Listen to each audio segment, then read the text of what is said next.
Hello and welcome to the NDTV Aircel Save Our Tigers campaign. This week I'm in Umred Kharandla, a wildlife sanctuary in Maharashtra near Nagpur. Umred Kharandla suddenly came onto the map of all people who are interested and love the tiger, really because of two tigers here. Ever since 2012, when Umred Kharandla was declared a wildlife sanctuary, it's really poised on the edge of becoming one of a major tiger hub. There are 5 adult tigers here, 1 male, 4 females, and there are at present 9 cubs. I mean, that is a considerable number of tigers for a sanctuary. That's about only 189 square kilometers. Of course, some of the cubs will move and disperse and move out of this area. The early morning chill I knew would only last until the sun came up. It was right in the middle of summer and I was just 50 kilometers from Nagpur city in a small jewel of a forest called Umred Kharandla.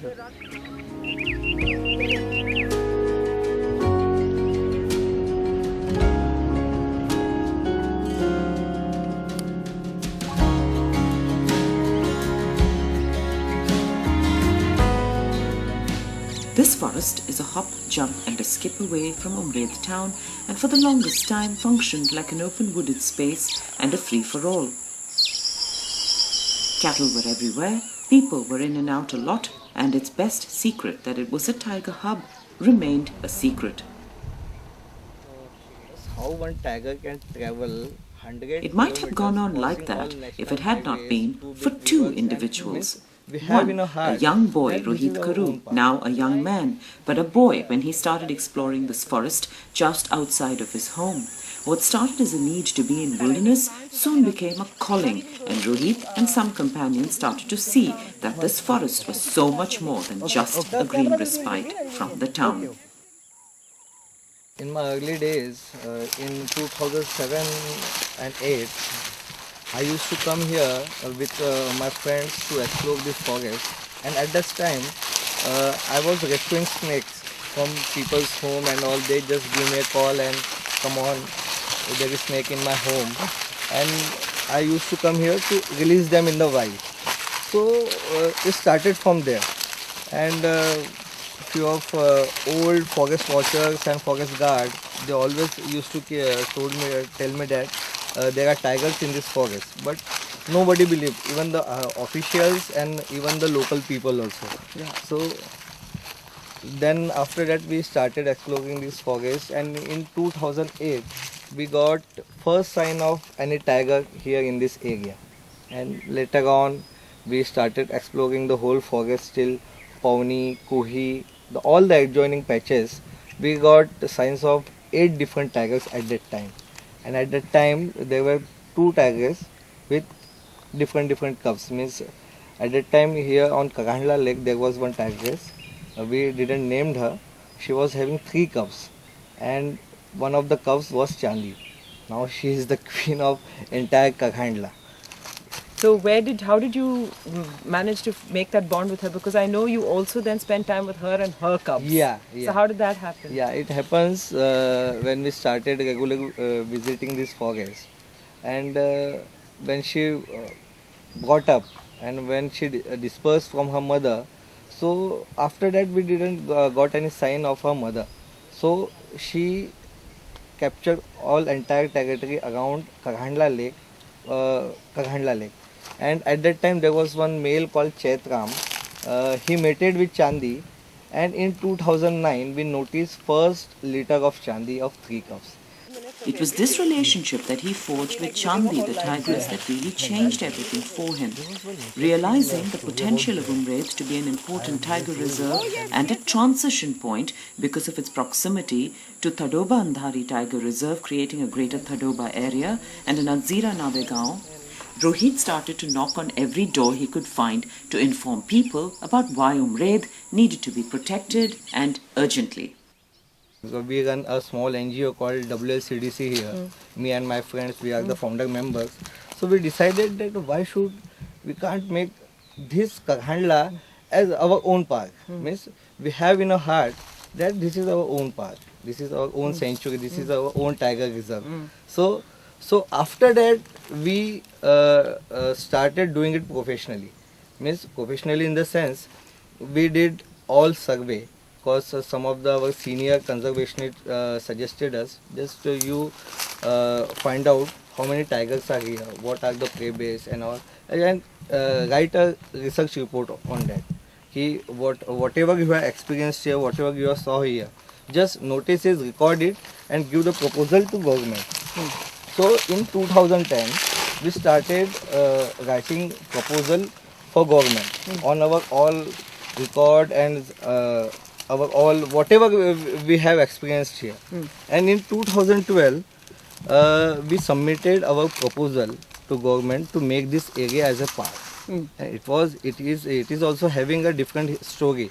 And because none of the park in India, whatever the protected areas, maybe sanctuary or tiger reserve, you need a support from local policy makers, local politicians, and this area has very good luck that our all local politicians were in favor of that.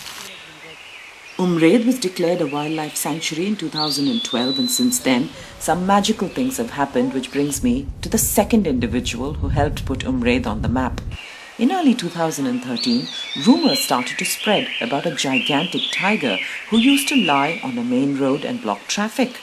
Some cattle started to disappear, and the older male tiger of Umraid suddenly moved away. At the same time, Nagzira Navegaon Tiger Reserve started to miss a popular tiger there. After the tiger was spotted in Umraid, photographic evidence proved that it was the same male tiger from Navegaon. Jai.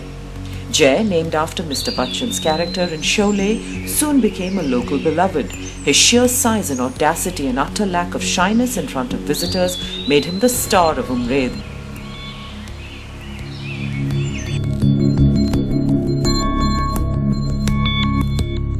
He wasted no time in mating with Chandi and having cubs with her.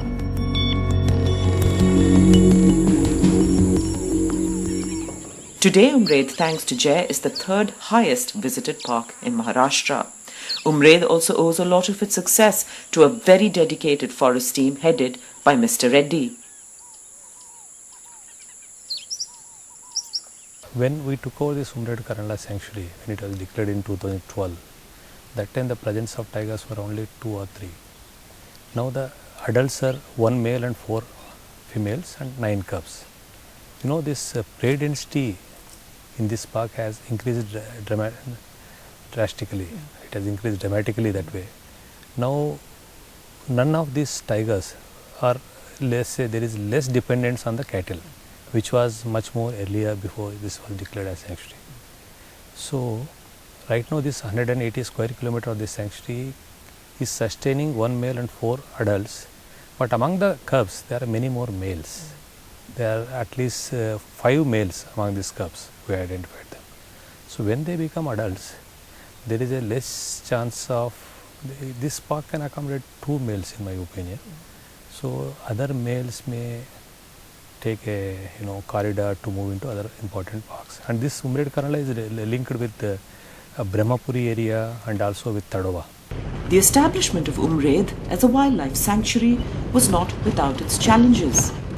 यहाँ पे पहले challenge था जब मैं ताड़ोबा से यहाँ पे आया तो बहुत मेरे ऊपर चैलेंज था क्योंकि कोई रास्ता नहीं था, लोगों का प्रेशर था, हमको रोज़गार दो, मुहा तेंदू सब हम लोग छीन लिया क्योंकि रिस्ट्रिक्शन आ गए सेंचुरी बनने के बाद में। तो हम लोगों ने यानी पहले फर्स्ट स्टेप में लोगों की ईडीसी बनाया, ईडीसी के बाद में उनको लोगों के पहले जलतन का जो फायरवुड का प्रॉब्लम था लोगों का, तो हम लोगों ने एलपीजी कनेक्शन अभी तक 3,500 लाभार्थी को कनेक्शन दे दिया। The bigger challenge, however, will be in the coming months when the cubs grow and become adults. While some of them might move to other tiger areas, some will settle down, and an increased prey base in this sanctuary is a must. गया तो उमरेड करंडला 2 साल पहले century बनी है, तो पहले territorial के जो प्रैक्टिसेस है कूप वर्किंग वगैरह वो चलती थी, तो यहाँ का विजिटेशन थोड़ा सा अलग है और पहले लोगों का पूरा बाउंड्री पे ही गांव रहने से ज़्यादा बायोटिक इंटरफेरेंस था, तो यहाँ का प्रे बेस उसके कारण पहले से ही कम है। तो वो एक्चुअली सेंचुरी बनने के बाद बढ़ना चाहिए था। फिर भी यहाँ जैसे एक मेल और 3 टाइग्रेस सेटल होने से और बाद में कब होने से वो ऑलरेडी जो एग्जिस्टिंग प्रे बेस था उसके ऑलरेडी प्रेशर बढ़ गया। The second bigger challenge is managing the people who live in and on the periphery of the sanctuary. The Forest Department is trying its best to wean the people away from the forest by establishing several eco-development activities. They have set up an agarbatti manufacturing plant for some villagers. There's gas connections have been given, and they are even teaching the villagers to grow feed for the cattle by using hydroponics. But the biggest step that the Forest Department hopes to take here, which will be the first of its kind in India, is the creation of a community conservancy on the lines of projects in Africa. वैसे तो गांव रिहेबिलिट हो रहा है, जो ज़मीन इसके पानी के नीचे नहीं आ रही है, वो करीब 39 फार्मर उनको इकट्ठे किया। उनका 110 एकड़ तक का खेती है, उनको हम इकट्ठा करके उनके साथ एक उनकी संस्था बना रहे हैं। संस्था के हिसाब से हमने उनको एक कर दिया कि ये लोग ही कम्युनिटी को कंजर्व करने के लिए मदद करेंगे। उनको इकट्ठा करके यहाँ पे ग्रास लैंड, बाम्बू सेटम ऐसा लगा के वो खुद उसके लिए हेल्प करेंगे। इसके बदले में हम उनको क्या देंगे, तो अलग अलग बाहर के जो लोग आएंगे वहाँ पे रिसोर्ट और ये खुद लोग होम स्टे जैसा बनाएंगे, तो उसके ज़रिए से उनको प्रोडक्शन मिलेगा। और बहुत सारे जो फॉरेन टूरिस्ट है उनको यहाँ पे अट्रैक्ट करके टूरिज्म के माध्यम से उनको कुछ ना कुछ मिलेगा।